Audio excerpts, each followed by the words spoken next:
Welcome to Nomadic Diaries, a podcast revealing secrets of life lived overseas. We use storytelling to deliver insight and information on what it takes to live, love, move, and travel across the globe. Our guests are professionals from the world of global mobility. We hope that by opening their diaries to share their wisdom, that you, our listener, can benefit and enjoy more ease and grace in your expat life abroad.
Hi, everybody. Good morning, good evening, good afternoon, wherever you are on the globe. And it is my pleasure to introduce my co-host, Sharon Fields.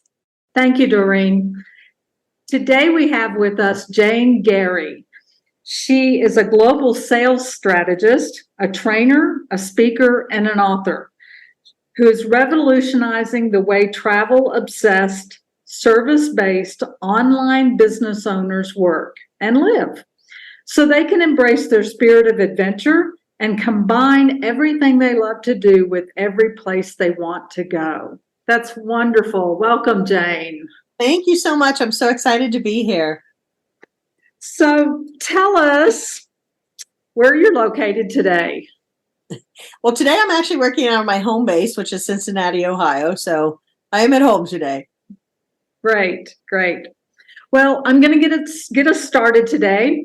What are the three most important things needed to achieve location independence as a business owner?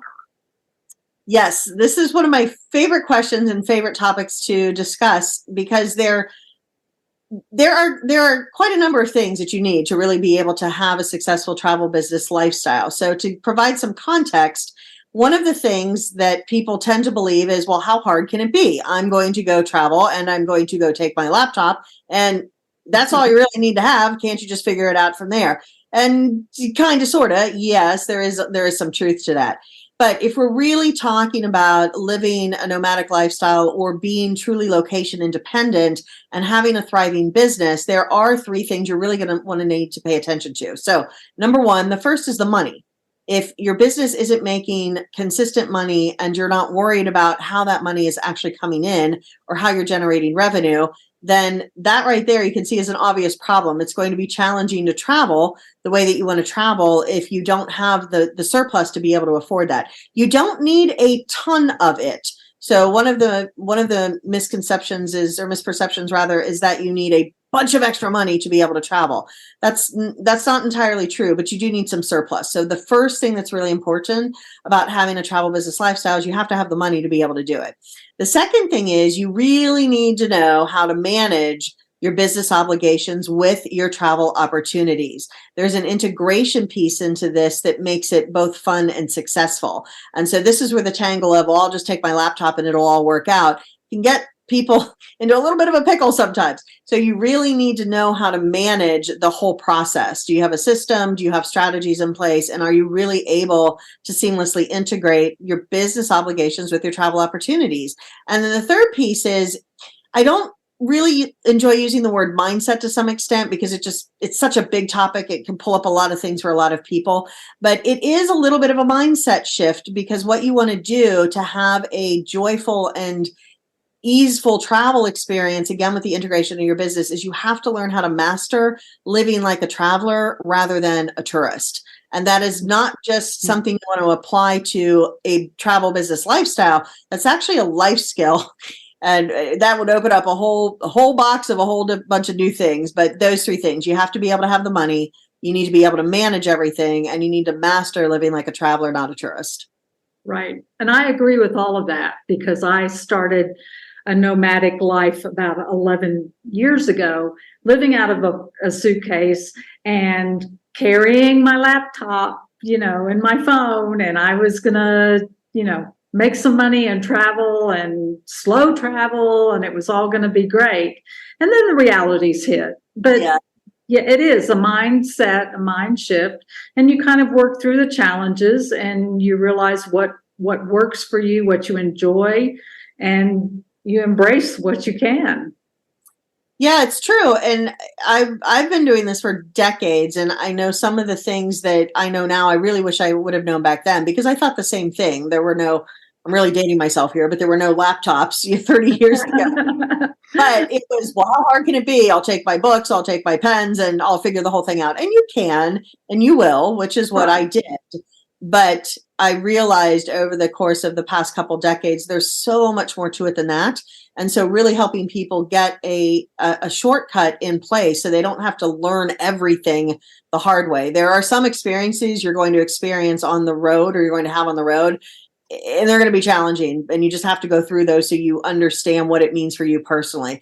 However, there are plenty of things that you don't need to take the hard road on to have the experience if you've got an understanding of this is really what you're going to be in for.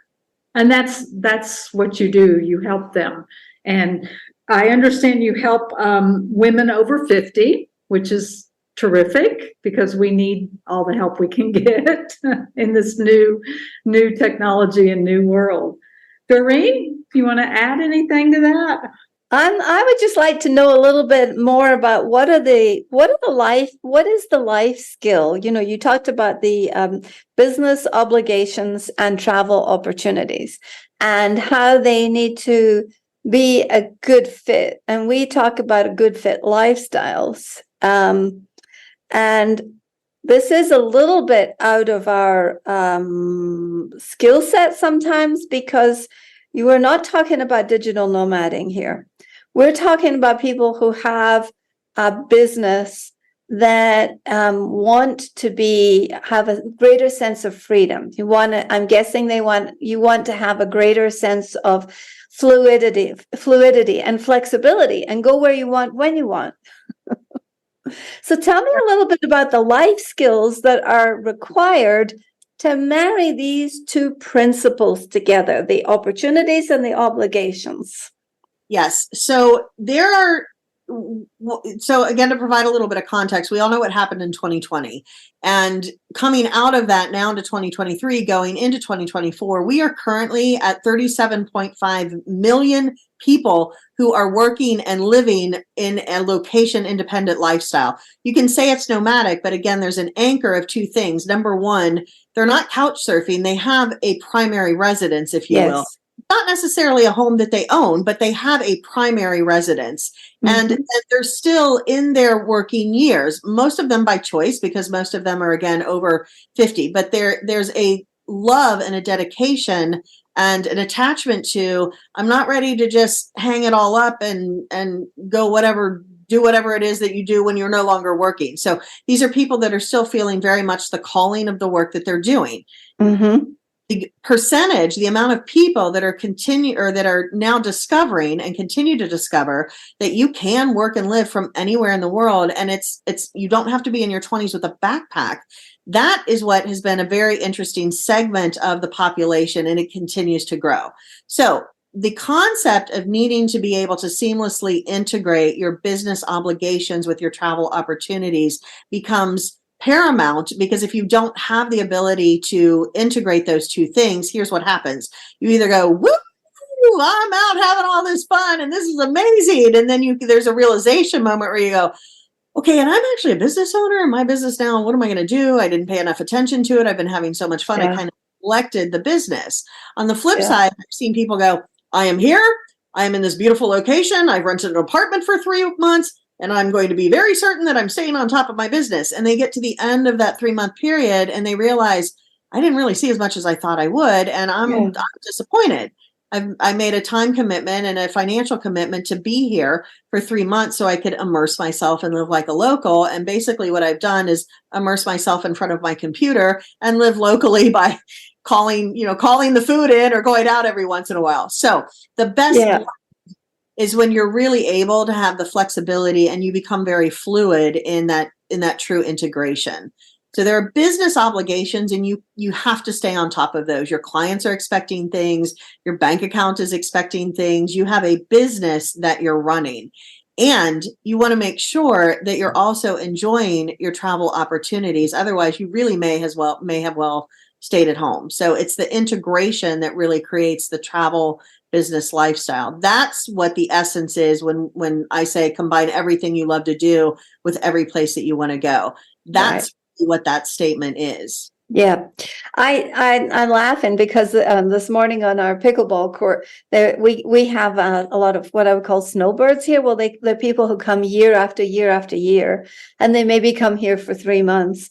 And I know that they're business owners because they just show up, and some of them are fairly young, 40s and 50s, and I'm going like, yeah, you can tell they're out there doing their priority, which is playing pickleball first and then business in the afternoon. So we get to see a lot of that, and you can almost tell the difference between the communities, sometimes between the travelers that are just hitting the town for 5 days and the people that are here longer because they're more relaxed, they have more time to enjoy, they really anchor themselves in the geography, they learn more about the culture. So that's very interesting. So that is the goal. So the goal is do something in the morning and then I have to go back to work for the rest of the day. It's how to have an immersive experience, engage in the culture, live like a local, really, really have a temporary slice of living in some place that isn't your home country. And so that's why the integration is so important, because not everybody wants to move abroad for several years. So the concept is more, I'd like to go live in Romania for 3 months, and then I'd like to go spend time in Paris for 2 months, and then I'm going to go over to Australia for another 3 months. So there's smaller slices of allowing the experience, the nomadic life. So it's such a great blend, and it's a really a unique way to live. So vacation is all the way over on one side, very short, very, very quick. You're kind of blowing through a lot of things. Permanent, this is my new home, and I'm a full-blown expat. So it's really that meeting in the middle that's my audience. That's what they're learning how to do. And there's lots of shades to that. I'm sure that our audience who are listening are aware of lots of people who are, what I would say, settled expats, part-time expats, digital nomads, global citizens, and people who bounce between 2 or more places. But I would like to ask you, what do you think the importance of having a home base is? Tell me about having a home base, and what does that really offer your psyche in terms of being out in the world? Because we 3 of us here all have home bases. Yes. Yeah. Home base is, there comes a time in your life, now I sound like an old granny, there comes a time in your life where you realize that couch surfing isn't going to cut it, or living out of a suitcase, no, it's not that glamorous, or just even let me go here, and here, and spend short periods of time, a couple weeks, a month, something like that. That can be very exhausting. So at a certain point in your life, you just don't want that kind of, you just don't have it in you to be that kind of agile in every single thing that you do. So a home base gives you a sense of permanence. There's an anchor. You have your stuff, so which is the other thing when you get to a certain age. So the certain time in your life is, that just sounds like an awful lot of work and I don't want to do it. And there's also a certain age where you have a lifestyle that isn't conducive to all that moving around. I love to come home and sit in my library with all of my books. I have a fairly large library. I'm a big reader. I like my bed, I like my stuff around me so that I know there. Everything from the decorations to, it feels like you're being wrapped up in your place by a blanket, all of it. So having a home base provides the sense of, you've got some sense of permanency there, which I think is important when you're a very frequent traveler. It can get really chaotic if you don't have some kind of home to go to. And then again, you get to a certain point in your life and you want the routine when you're at home. You want the comfort when you're at home. So I have always found it to be just a beautiful blend of both. You don't have to worry about where am I going to go next, because next always is, if you want, I'm just going to go home. And it provides you with it, which is a different sense of permanency. And I think that really gives a sense of balance so that you feel like you can be out in the world. After we did serial expatriatism for 4 decades, then we felt like we could go out in the world and come back, but it was exhausting. And there is a certain period when you get to a certain stage when you go, this is really exhausting, or something happens like getting a knee replacement, and where you're actually held up from doing any more traveling for months at a time, which is very frustrating. So having that home base and encouraging people to keep one somewhere, I think is really, really makes a lot of sense. What's something that you wish you knew earlier on your journey to location independence? We always wish we knew more. I think I'd probably go back to that whole, as long as I have my laptop, I'll be fine. So what did I wish I knew? I wish I knew that having an actual strategy that can be implemented with supportable tactics is really important. When you're abroad, you can't just get in your car and drive to wherever you need to be very quickly if there's a problem. There's no 1-800 number to call. Sometimes just getting a 1-800 number, even from a foreign country, the phones go bananas.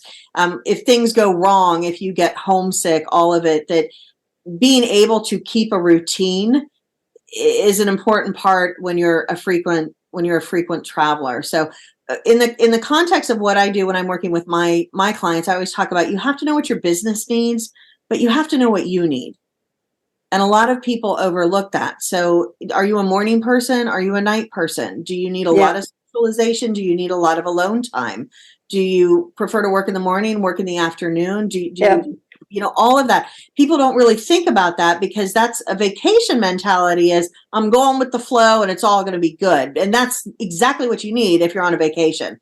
Unplug and go with the flow and do whatever it is that you need to do.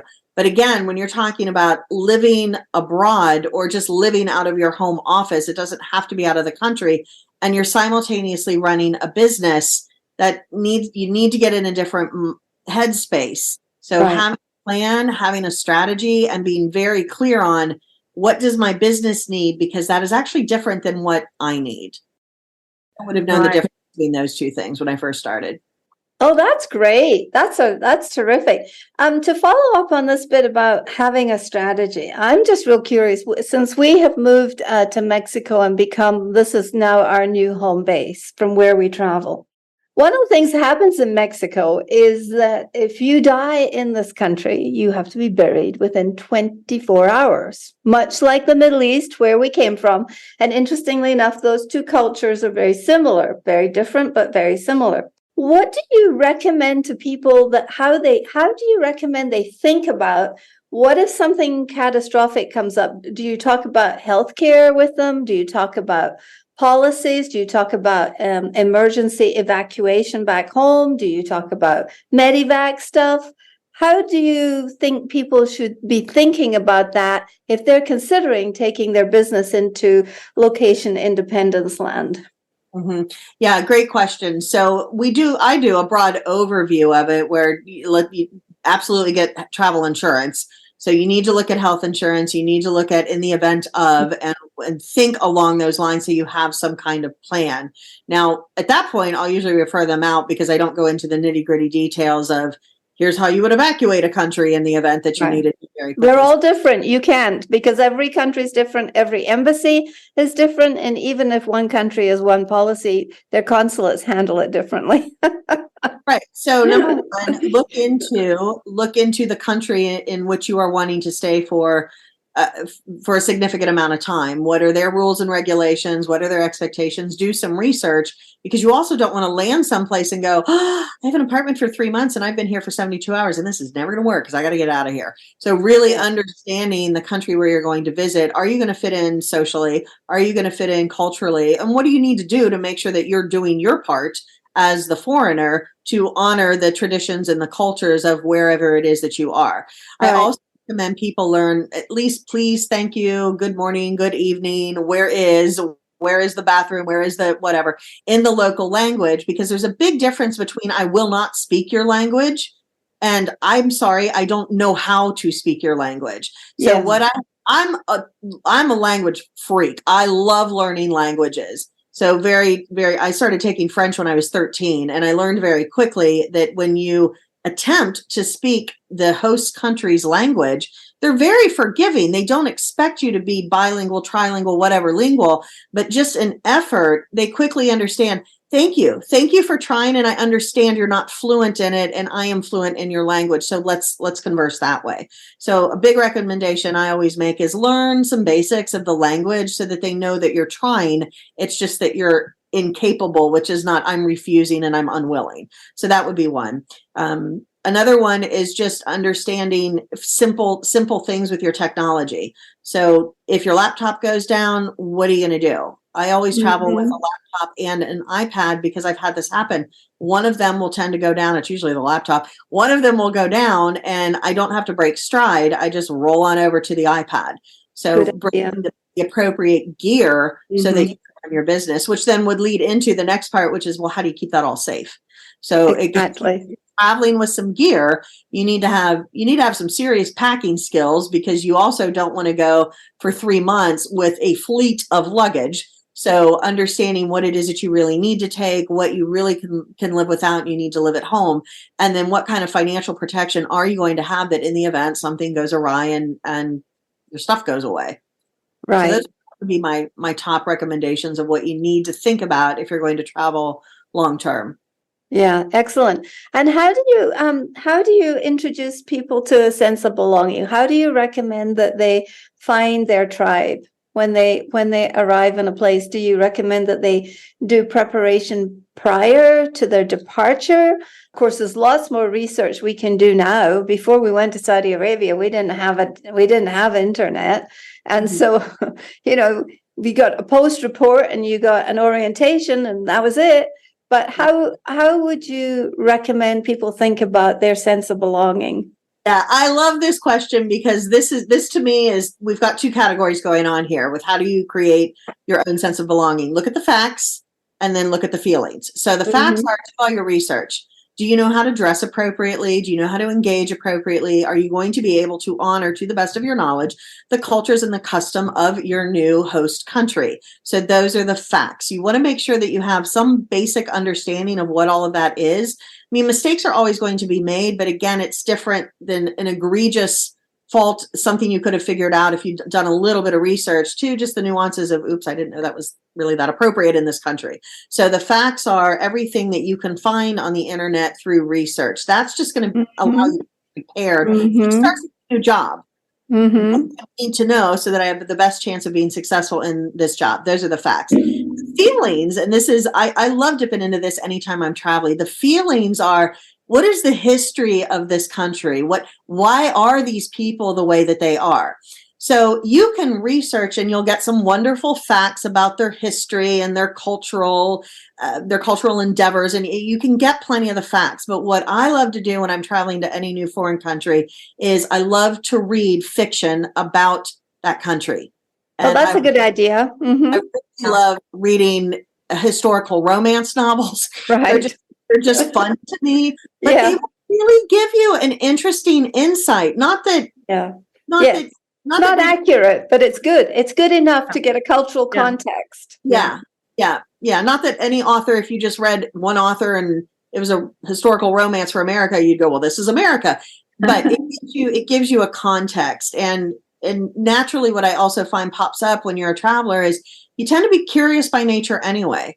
So reading some fiction, we learn so much from fiction, right? So you'll read something fiction about what is this place? What is that? And then that leads you to more research. So it's just a great way to simultaneously start getting your facts and your feelings all rolling in, so that when you get there, you have a better chance of, again, being successful and having a good experience there.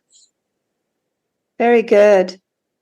I agree with that. When I was traveling, I started reading a series about a detective in France. So it was murder mysteries. And it kind of gives you the feel for the environment and the area, I mean, I wasn't going to run into him or, didn't expect to have a murder mystery to solve, but you're correct. And you have that curiosity to travel anyway. And so this just enhances that. Yeah. And I can't remember the name of the series, but there's a very, very famous series. I've been to the place where it's been filmed and everything, about Scotland. Diana Gabaldon's books. What is it? The Outlanders. And so I often laugh when so many people talk to me about Scotland. I'm like, yeah, you learned this from the Outlanders, didn't you? And it's fun, and it's a place of connection. It's a place to start with. So I think that's a really good tip. What other tips do you have for people to create their sense of belonging and feel like they can create a little bit of community? How do you recommend they find a community when they arrive? The first thing is just to be very, very open-minded. So as you know, I like using eating dinner in Spain as an example. Dinner starts at about 10. Yes. So in America, at 10 o'clock, that's where we're going to start dinner. No. This is all kinds of wrong.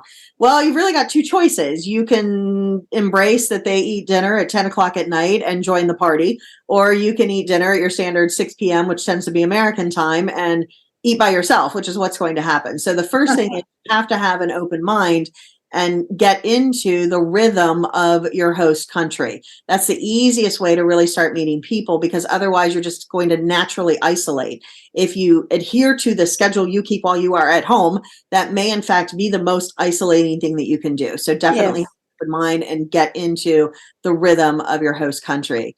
The second thing is just ask questions.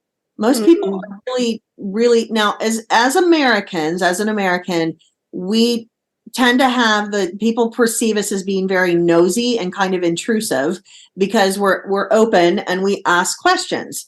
But what I have found is that for the most part, as long as you don't go straight in with something really intrusive, they're happy to strike up a conversation. Yes. What often happens is you attract kind of other travelers.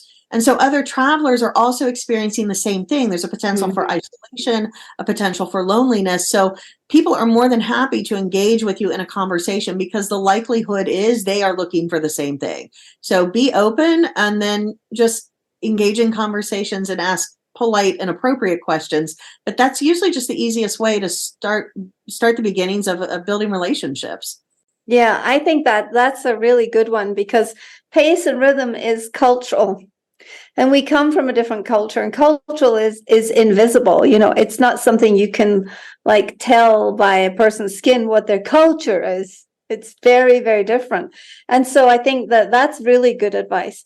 And what else do they have to think about other than a sense of belonging? And how do you recommend they think about identity? I mean, I'll give you an example of identity. When I was in Iran, there was a whole bunch of us, and it was a women's group, right? It was a women's tour, and the Canadians all had their Canadian flags. Well, of course, it was the Canadian embassy that got the hostages out, and so they were mad at the Canadians. They kept asking us, "No, we want to speak to the Americans."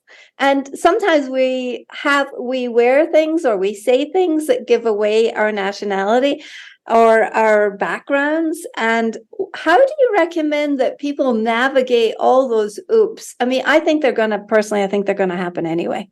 But how do you share with people to prepare themselves for the oops? Yeah.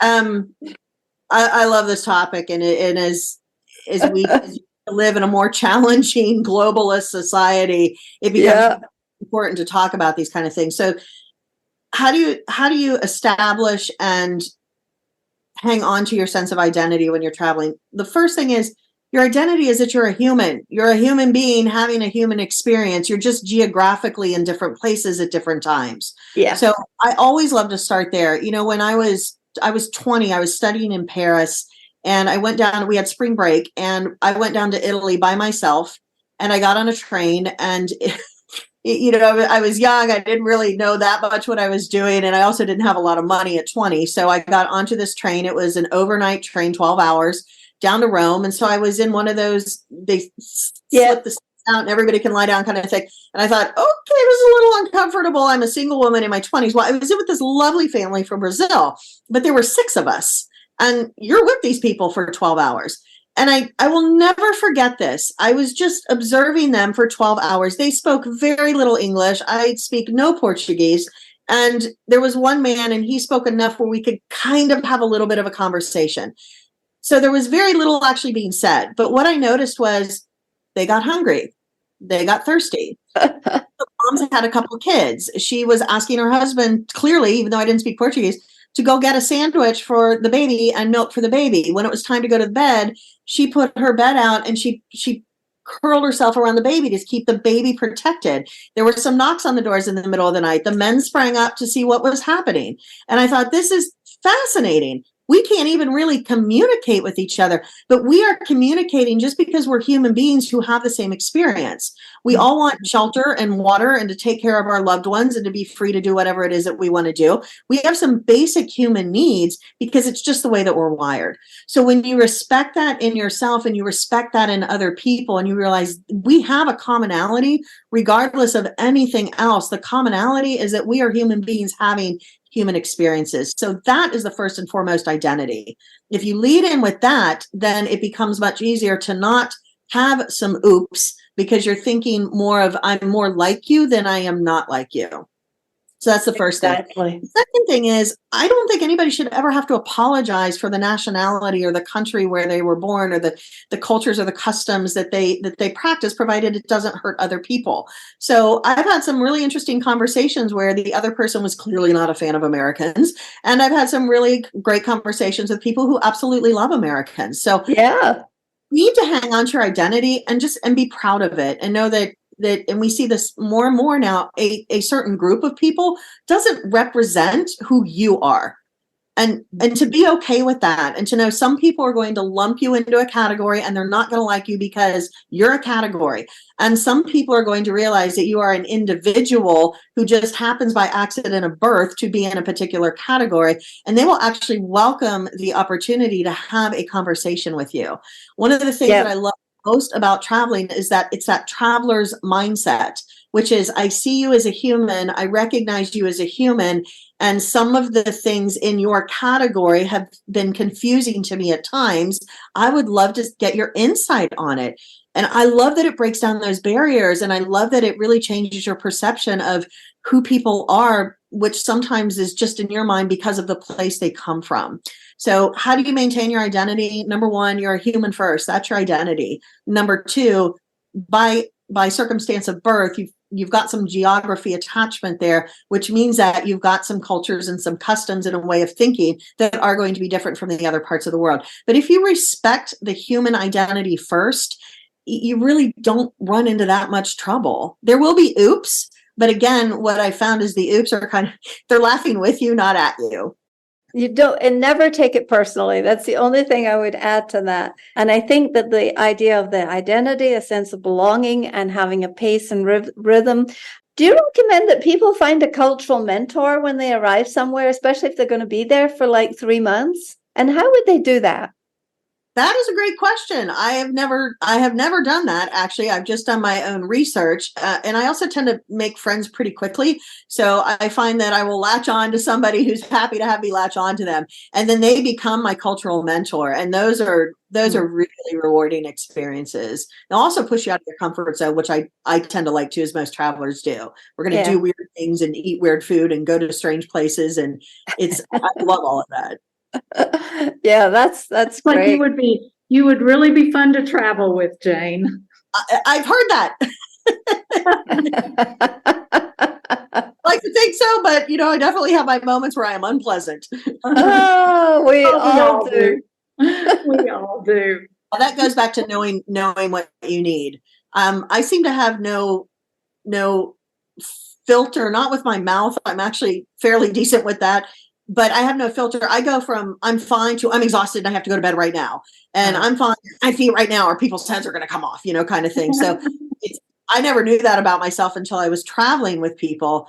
And they would say, man, when there's no I'm getting hungry, there's I have to eat now. There's no you need to think about wrapping this excursion up. I need to go to bed right now. Yeah. So again, knowing what it is that you need, and that has enabled me to create my own boundaries and my own rhythm. And I actually tell people now, please don't ever take this personally, but there's going to come, I can guarantee you, there's going to come a time where I'm going to say, to be in my room, and you're going to say, is it me? And I'm going to say no, and it's really not, but it's me, and I just don't want to be with anybody. And that could be for a day, it could be 2 days, it could be a week. I don't know what the time frame is, but I know just being able to communicate that to my travel partners.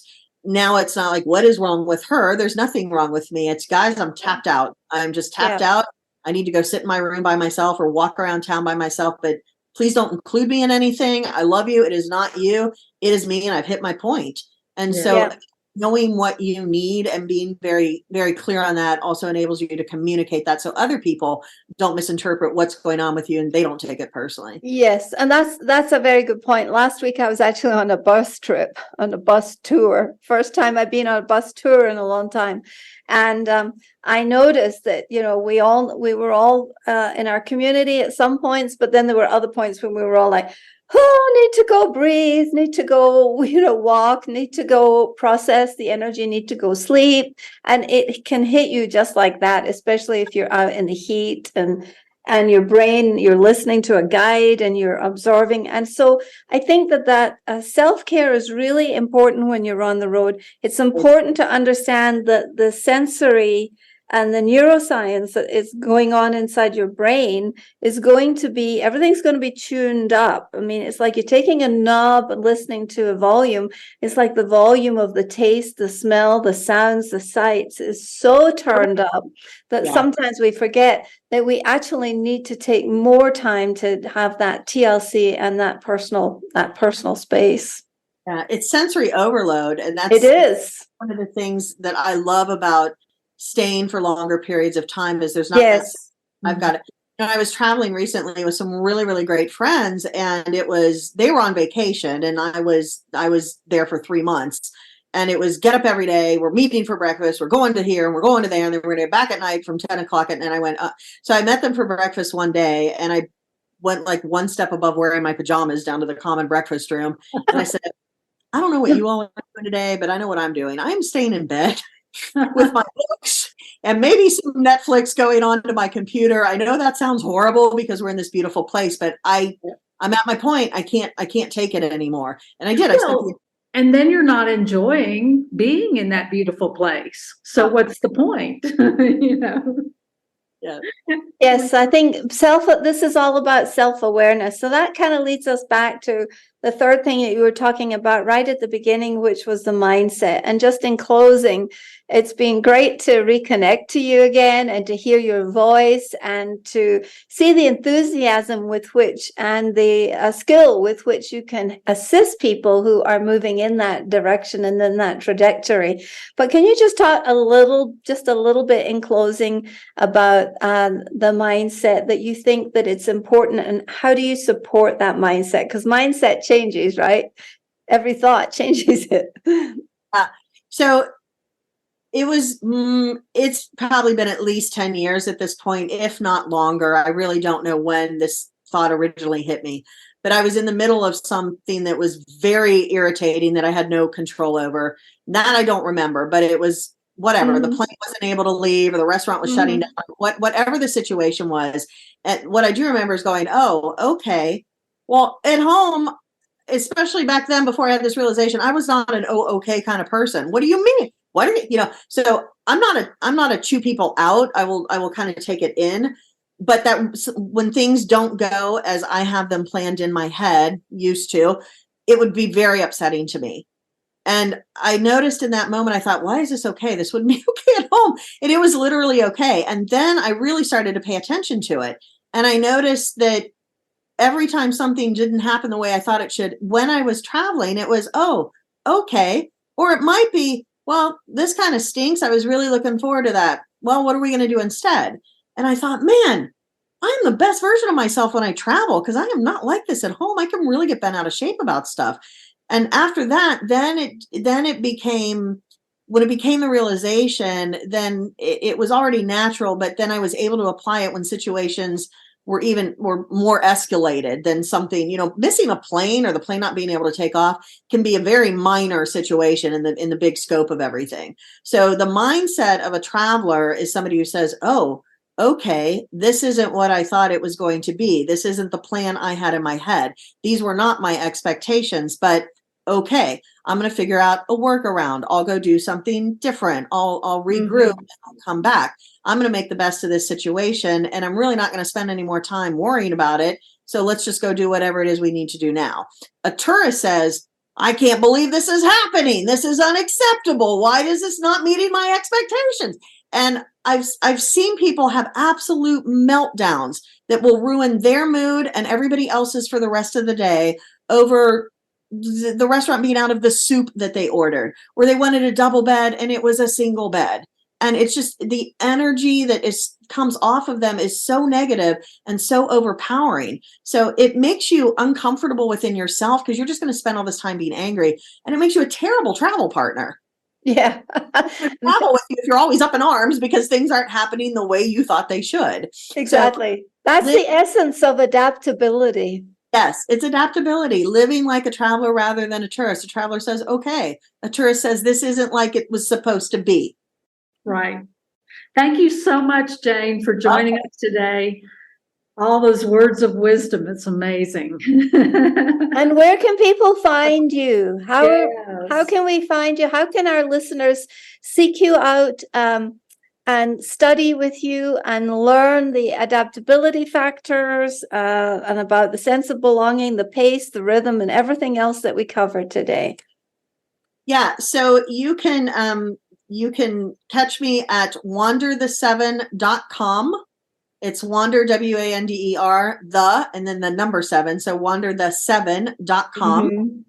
You can also catch me on innoventurous.com. So I've got a high degree in specialization in sales training and sales strategy. So my original company is all about really training sales, developing sales strategies for people and sales training for those business owners. And then what I've done is just layer in the travel piece of it. And there's also a really magnificent downloadable free resource. It's a beautiful 55-page guide. I take no credit for it being beautiful. That was my team. Send us the links. Okay.